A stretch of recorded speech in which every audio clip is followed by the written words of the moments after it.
Hey foodies, welcome to Foodie Friday.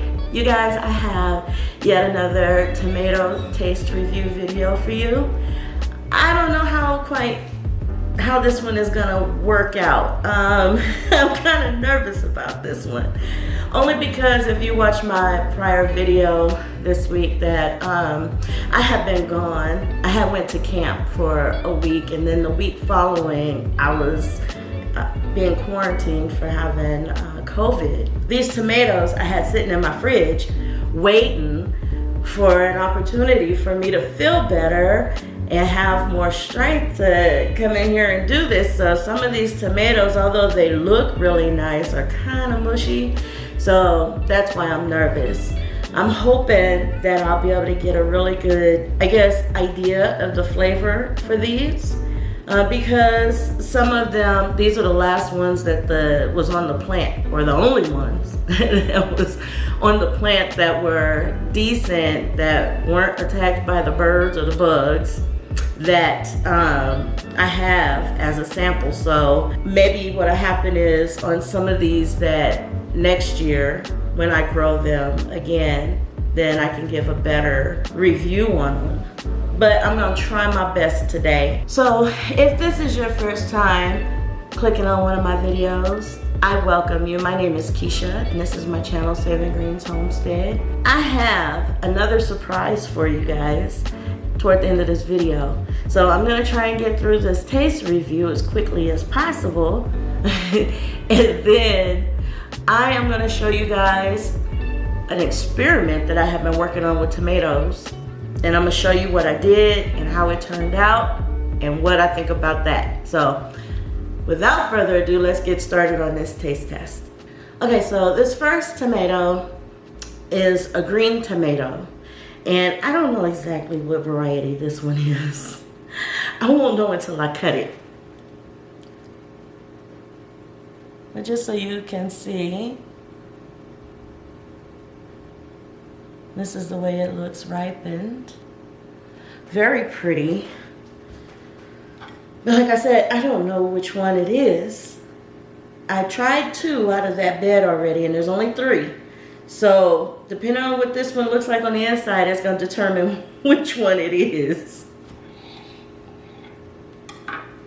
Okay, so it is that one. Okay, so ladies and gentlemen, this is the green giant tomato.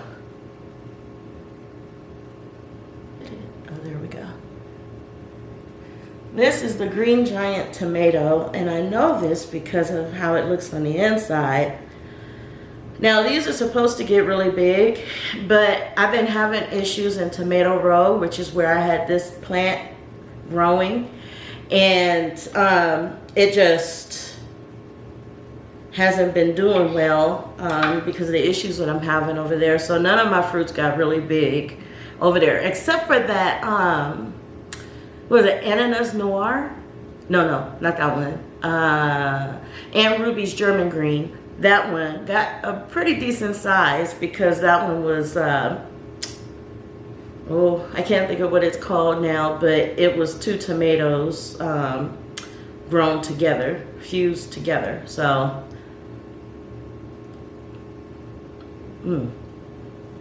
oh my goodness. I just picked this one. It's like 2 or 3 in the afternoon right now, so it's hot outside. I just picked this one in the heat. Oh my goodness, and it just tastes so good. First thing that hit is a little bit of tart, but then the sweetness just takes over. So it starts off a little tart, and then it just blooms fully into a sweetness. Wow, that tastes really good. I was thinking, you know, since it's a small version of it, that maybe it's not gonna taste all that great, but it actually tastes really good. Low acid. There's no real acid in this. Oh my goodness, it tastes really, really good. Wow. Okay, so I would probably grow this one again. I want to see how big the fruits will get, because I've seen pictures, and in the photos, the fruits are huge. If I can grow them big and they taste like this, and it doesn't have an enormous amount of seeds on the inside, I'll show you again. Look at all that juice dripping from it. It doesn't have a huge amount of seeds on the inside. So, ooh, this would be good on a tomato sandwich. Ooh, or a good burger. Oh my goodness. This one actually tastes really, really good.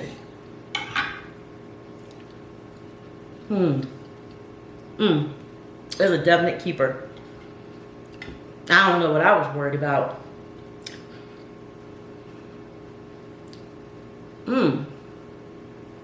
The skin is not thick. This is really good. All right, so next we have, this is called Lucid Gem.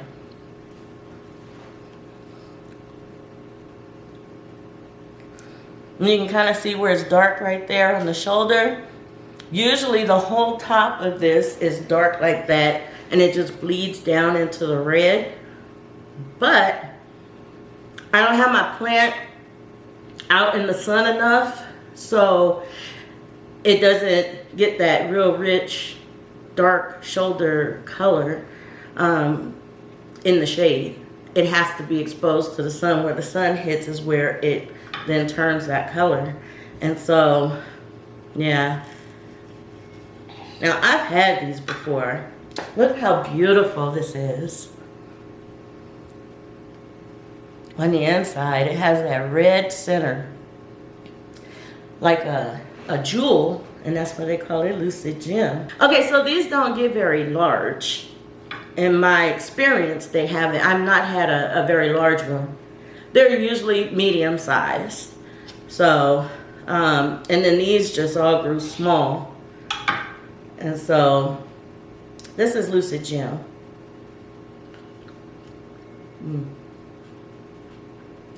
Okay. Stark difference from the first one. The first one, as soon as you bite, it has that tartness, and then the sweetness takes over, and it just balances it out. Balances out so beautifully in your mouth. This one,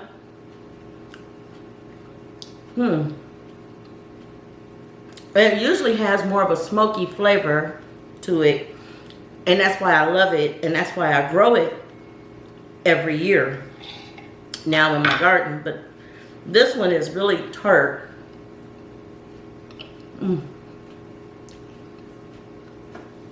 It starts tart and it stays tart with just a hint of sweetness right at the end. Usually these are sweet. And smoky, like I said, real savory. But for some reason, it's not like that this time. Anyways, I will continue to grow this in my garden because they're usually very, very good tomatoes. So I'm gonna put him aside and moving on. Okay, we'll go for this one. This one is called Orange Jazz. And I love all the striping and stuff. In fact, I grew an orange jazz and a pink jazz this year. So I'm excited about this one. This one particular plant had so many, oh, that's pretty. Had so many fruits on it, but the bugs got to them all before I did. And this is the only one I could spare. So I'm gonna try this one. I've never tried this one before. It seems pretty meaty on the inside, not so many seeds. I love orange tomatoes. And that is why. Fruity, sweet, delicious.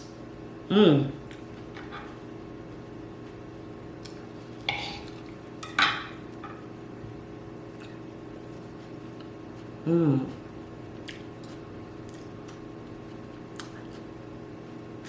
Kind of citrusy, like how Kellogg breakfast.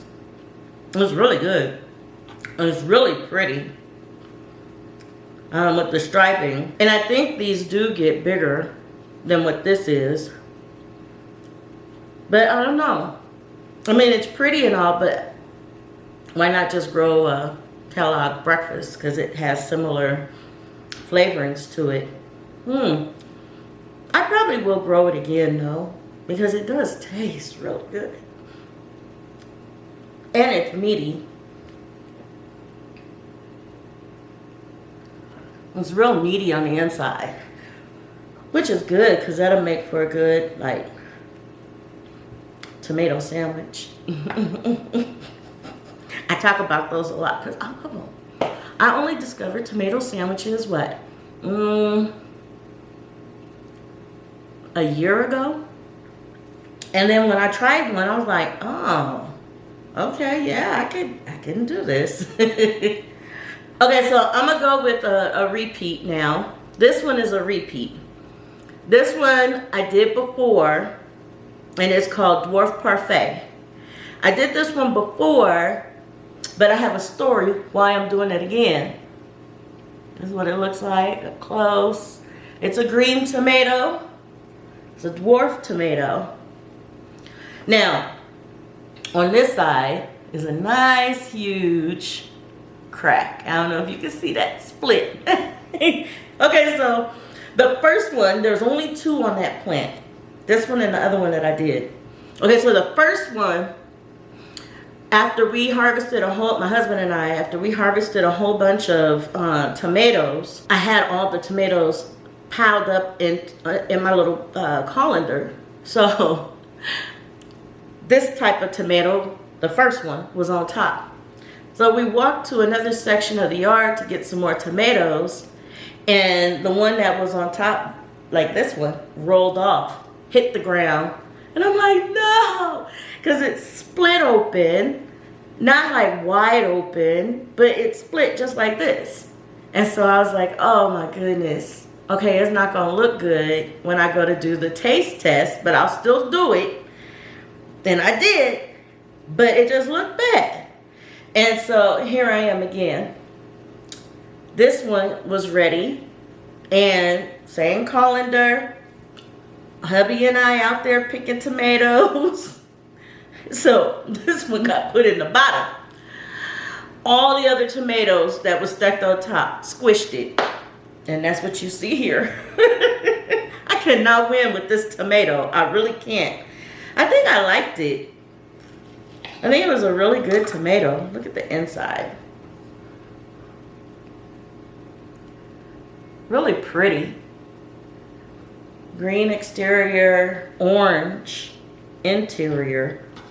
I think I like this one. It's just, it just keeps getting all damaged before I can have a pretty specimen to show. I definitely like this one. It tastes, it tastes really, really good. It's sweet and sweet. And it's on a dwarf plant. So I have mine growing in a container, 17-gallon container. And no, 15-gallon container. And dwarf plants do really well in containers because they don't get very large. They only get up to maybe 4 feet. They bush out a lot, but they put on a lot of fruit. They just don't overpower or take over your garden space. I definitely will grow this one again because it tastes really, really good. And because I need a better specimen to show. And that one is just all beat up, like the first one was beat up. Okay, so next I'm gonna go for this big white pink. It's my first time trying this one. I got the seeds from a farmer in, I guess it's called Renaissance Farms. And he has a YouTube channel. And he specializes in tomatoes. His seed shop, he has other things like peppers and, you know, just other things that you want to buy. But he specializes in a lot of rare or unique type tomatoes. And so that's where I got this one from. I like that he shows what the tomatoes look like and have them on a plate and everything. So there's this one up close. Great white pink. Now this one I'm kind of nervous about because the bottom is a little bit squishy because it got, I mean, it's just been sitting in my refrigerator all this time. Ooh. Wow. Okay, so this has faint traces of pink going through it, just blushing in the middle here. Let me show you. I don't know if you guys will be able to see it. Look at it dripping. I don't know if you'll be able to see it, or maybe that way you can see it better. Man, it's just a blush of pink going through it. Okay, so I'm excited to try this one. I just don't want to try where it's all bruised. It's pretty. Okay.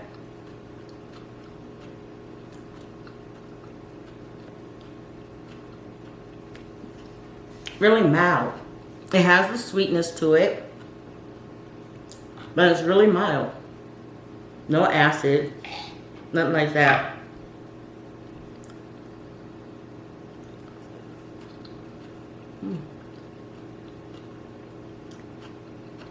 Very meaty. Thin skin. It tastes good. It's really pretty. To have that like pale yellow on the outside and then that hint of pink just marbling through the middle. It's just pretty. It's really pretty. Would I grow this one again? Probably. That's a big size tomato. This tomato was really big and heavy. And so I think it would just make good. It would be good for slicing it with my breakfast. Having tomato slices with my breakfast. I don't know quite if I would use that on a tomato sandwich though. It doesn't have that right sweetness that I like for that. Or tomatoey type flavor or smokiness or other things that I look for when I have a tomato sandwich. I probably wouldn't use it for that, but I would use it just for snacking, for slicing and snacking, like with lunch or something. I would probably put that on a burger. I could see having that on a burger, but not, I don't know. I don't know. The flavor's good. It's just mild. It's not like hit you in the face and, you know, say, yeah, I want more. It's just really, really mild. So, okay, and then lastly, we have Dr. Weishy's. Now, I heard that this one is supposed to be similar to Kellogg Breakfast, which is my very favorite tomato. So, I'm excited about this one. It has a really nice orangey color, just like the Kellogg Breakfast. In fact, I have Kellogg Breakfast in the fridge, and if this one wasn't marked, I probably wouldn't be able to tell the difference between the two. And this is a big, really good sized tomato, and I know they get bigger. So,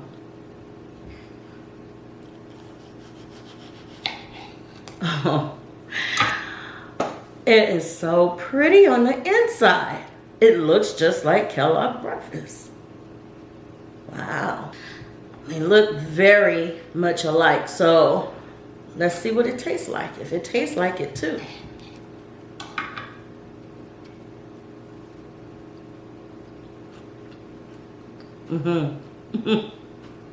Oh man.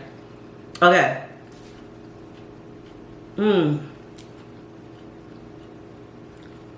Now see, this one has character. The one that I tried before, the big white pink, it didn't have anything really for me to be like, oh yeah, you gotta try it. But it's Dr. Weishy's.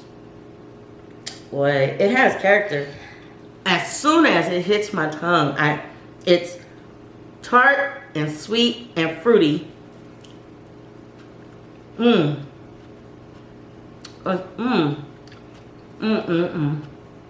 It's all of those.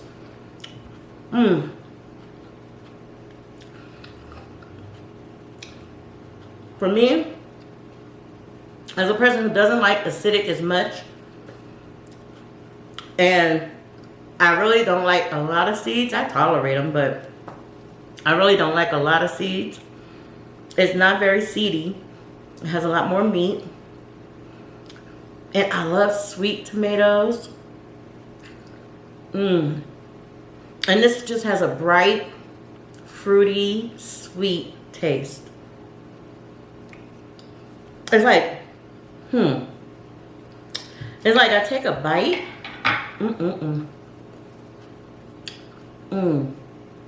And it's like a party for my taste buds.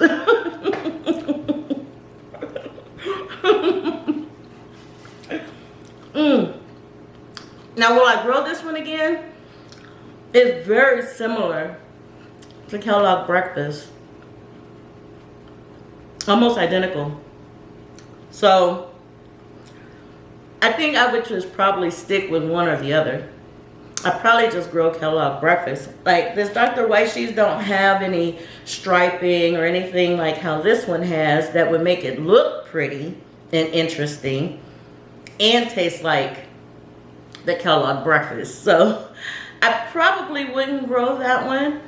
I'd probably just stick with growing Kellogg breakfast because that's just makes no difference. It makes no sense to grow a whole bunch of tomatoes that just taste alike and look alike when I could just grow the one. So anyways, you guys, I am going to get everything cleaned up and I'm going to get everything set up so that I can show you what I want to show you that I did with these tomatoes and the outcome to my experiment. So I'll be back in a little bit. Okay, you guys, I'm back. And I did all of this whole demonstration and then my battery died and erased everything. I'm so mad. So I'm going to have to walk you through it and talk you through it instead of showing you what I did. So anyways, this is what I did. I made tomato powder. So I sliced up some of my tomatoes and I put them in my dehydrator here and dehydrated them for a couple of days and got them nice and crisp and brittle. And then I put them in my blender here and blended them. And this blender doesn't completely powder it all the way. It's like a chunky powder. So when what I'm left with still, there's seeds and stuff, I need to get one of those like grinders. I don't know exactly what they're called, but I have one, a coffee grinder, coffee bean grinder, something like that. I think they have like herb grinders or something so that you can easily make your homemade onion powder, garlic powder, stuff like that. Anyway, so I need one of those so that the texture of it would come out smooth. But let me show you what I got here. So I put some hot water in it to reconstitute it, and it made this paste. I only put a little bit, and so it made like a paste. Now this would be good to put on toast with some cheese, maybe some basil and stuff. That would be really good. And what I like about the powder is the more water you add determines what you have. So I only added a little bit and I got that paste. And then here I added more water to this one. And as you see, I have tomato sauce ready to cook up with some pasta. And I just have to add on my other ingredients. The good thing about powdering the tomatoes is that you can determine how you like your sauce. Now for me, and this might be a little controversial, but for me, I like to add sugar to my marinara sauce because the acid from the tomatoes is just really strong. The sugar helps combat that and balance it out. So what I did with mine is I used a paste tomato, sliced it up, and then I used some real sweet cherry tomatoes. If you remember those Prairie Fire tomatoes, if you hadn't seen the my taste review on those, then I advise you to go back and look at my previous video on that. But those are so sweet. They're like candy. And so I dried some of those and I put them in and mixed it. And what I got with this sauce is a real sweet, a real sweet sauce that I'm not gonna have to add more sugar to. It's just naturally sweetened and balanced. So I kind of like that. But another good thing is with powdering your tomatoes, I can use this to sprinkle in some of my recipes just to give it additional flavoring. But when I go to store this, it will use less space in my cabinets because I could just vacuum seal them and pack them and then just stack them flat in my cabinet, and it uses less space than using the canning jars and making the sauce in there. And so anyways, I really like that because it just helps to save a lot of room. And I don't have a lot of cabinet space. Right here, what you see right here, that's the little one, is my pantry. So space is important to me, and that's why I like this. And all I have to do is when I want some marinara sauce, I can just cook up everything else, add this to it, add some water to it, and get the desired thickness that I want for that particular sauce, and done. Add my pasta, you know, and I'm done. So it's good. It won't take long to cook down or anything like that. It's just really nice. And I love the way it looks here. It looks like tomato sauce. And now if I add more water to this, then I'll have tomato soup. So just depending on how much water I use determines what I get with it. So I like that. Anyways, you guys, I'm already frustrated and flustered because I lost the whole video of what I was talking about and showing you guys how I do this. So I thank you for watching this video. I thank you for watching it all the way through to the end. And if hopefully tomato powder might help you with space issues that you have, or it might be something you want to try just because it's interesting and it works and it's good. So let me know down in the comments if that's something that you do, that you determined to do, and let me know what you think when you try it. Once again, thank you. I'm sorry. I was demonstrating all of this to you. I'm gonna have to do it again in another video. Maybe when I go to make my marinara sauce for spaghetti, then maybe I'll talk it up and show how I powder it and all that good stuff. So I will see you guys next Friday with another video. It might be more tomatoes. I don't know. I have a few more out there, you know, that are getting ready to be picked. Or it might be something fresh out of my garden dinner that I'm making for my family. You'll have to tune back in to see which one. Thank you so much again. And as always, God bless.